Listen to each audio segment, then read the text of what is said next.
இருக்கீங்க, 6வது மாத தொடக்கத்தில் இருப்பீங்க. உங்கள் குழந்தையோட வளர்ச்சி மிக வேகமாக இருக்கும்.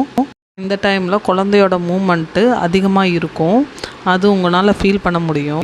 இந்த 21வது வாரத்தில் நீங்கள் சாப்பிடக்கூடிய உணவை குழந்தை சுவைக்க துவங்குவாங்க. ஏன்னா இந்த வாரத்தில் குழந்தையோட சுவை மொட்டுக்கள்லாம் உருவாகி இருக்கும். குழந்தை அம்னோட்டிக் திரவத்தை விழுங்குவாங்க. இது போன வாரத்திலே நான் சொல்லியிருக்கேன். குழந்தையோட செரிமான மண்டலம் முழுமையாக வளர்ச்சி அடைந்திருக்கும். குழந்தையோட சிறிய கல்லீரலும் அவங்களோட மண்ணீரலும் ரத்த அணுக்களை உருவாக்க ஆரம்பிக்கும். குழந்தையோட எலும்பு மச்சையிலேருந்து ரத்த அணுக்களை உருவாக்க முடியும். இந்த டைமில் லாஸ்ட்டில் இந்த கல்லீரல் மண்ணீரலும் குழந்தை பிறப்பதற்கு முன்னாடி ரத்த அணுக்களை உற்பத்தி செய்வதை நிறுத்திடும். அதுவே குழந்தைக்கு தேவையான ஊட்டச்சத்து கிடைச்சாலும் நீங்கள் சாப்பிடக்கூடிய லிக்யூட் ஐட்டத்தில் கூட அவங்க டேஸ்ட் பார்ப்பாங்க. இதனால தான் நீங்கள் கன்சீவாக இருக்கும்போது என்ன சாப்பிட்றீங்களோ அதே மணிக்கு குழந்தை பிறந்த பின்னாடி குழந்தை நீங்கள் என்ன கன்சீவாக இருக்கும்போது சாப்பிட்டீங்களோ அதவே விரும்பி சாப்பிடுவாங்க. இந்த டைமில் குழந்தையோட கால்கள் நன்றாக வளர்ந்துருக்கும்.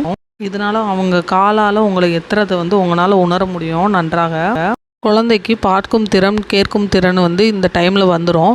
அதனால் தாயோட பழக்க வழக்கங்கள்லாம் அறிஞ்சிருப்பாங்க. இந்த டைமில் நீங்கள் அல்ட்ராசவுண்ட்ஸ் எடுக்கும் போகும்போது அவங்க கட்டை வரல வாயில் வச்சுருப்பாங்க. அதை உங்களால் பார்க்க முடியும். குழந்தையோட கருவிழிகளில் நிறம் இன்னும் கிடைக்கல. அப்படி இருந்தாலும் கூட அவங்களோட புருவங்கள் கண் இமைகள்லாம் உருவாகியிருக்கும். இந்த டைமில் இந்த வாரத்தில் குழந்தையோட இதய துடிப்பை எளிமையான ஸ்டெத்தஸ்கோப் மூலம் கூட சத்தமாக இருக்கும். குழந்தையோட இதய துடிப்பு 120லேருந்து 160 வரைக்கும் இருக்கலாம். இந்த இதய துடிப்பு தாயின் இதய துடிப்பை விட 2 மடங்கு வேகமாக இருக்கும். குழந்தை சுழற்சியான முறையில் தூங்கிட்டு இருப்பாங்க.